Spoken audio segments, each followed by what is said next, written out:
What's good, guys? Today's video is going to be on some helpful aiming and gunfighting tips and tricks. First and foremost, sensitivity is a key factor when getting into a gunfight.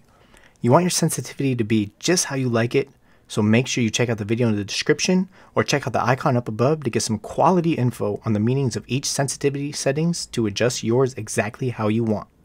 If you're already comfortable with your settings, then go ahead and continue with the video. When encountering a gunfight, you always want to make sure your body is barely visible. What I mean is, if you're behind cover and want to take shots, then make sure you're using the lean feature. You want to show the least amount of your character as possible so your opponent has a hard time hitting you. Don't always peek the same spot, guys. Stay moving and keep your opponent guessing. Peek left, peek right again, maybe crouch and peek. All these switch ups make it so your opponent has a difficult time to hit you. One of my favorite moves is the peek shoot, re-peek and shoot strategy. You see your opponent and you take shots. As soon as they shoot back at you, you hide behind cover, let them waste some ammo, to then which you re-peek, take shots, and take them out. Do your best to lean in every gun battle you have. Leaning is an awesome feature that I love about PUBG.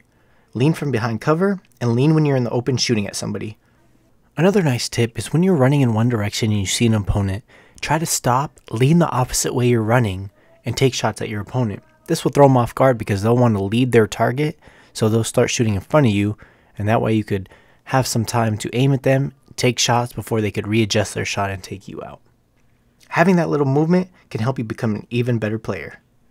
I also find it easier to lean in the same direction a person is running or driving to take shots at them.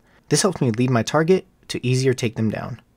Always do your best to lead your target if they're moving, and pay attention to blood splatter. If they do get behind cover and you notice a lot of blood coughing up from them, then you know you've hurt them. Knowing how much your opponent is hurt and working your way to finish them off is a smart move so they don't get a heal off in time or have time to recuperate and think about what they need to do next.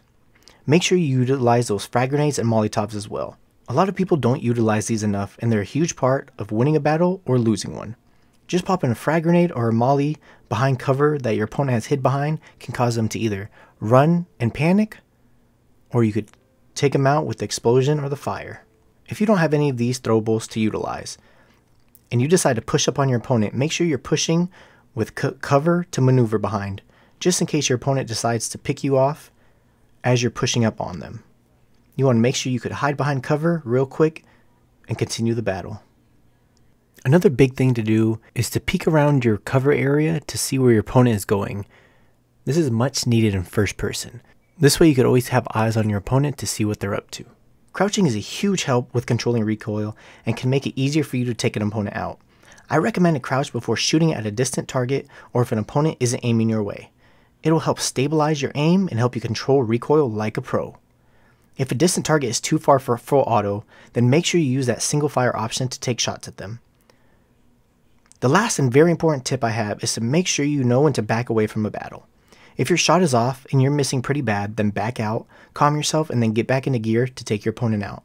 Some people tend to spray and get wild with their shot, which then they wind up dead. Do your best to know when you should get back behind cover and start all over. That's it for today's video, guys. If these tips help you out at all, make sure you give this video a like. I'm shooting for 30 likes, so help me achieve that goal. Sub to the channel if you haven't already, and make sure you hit the bell for a little ring-a-ding-ding to get notified when the next video of mine goes live. Catch you on the next one. Peace. Oh. Oh shit, sorry, Case. That wasn't you. One more on me, PJ. 230 rock, flat. Got him.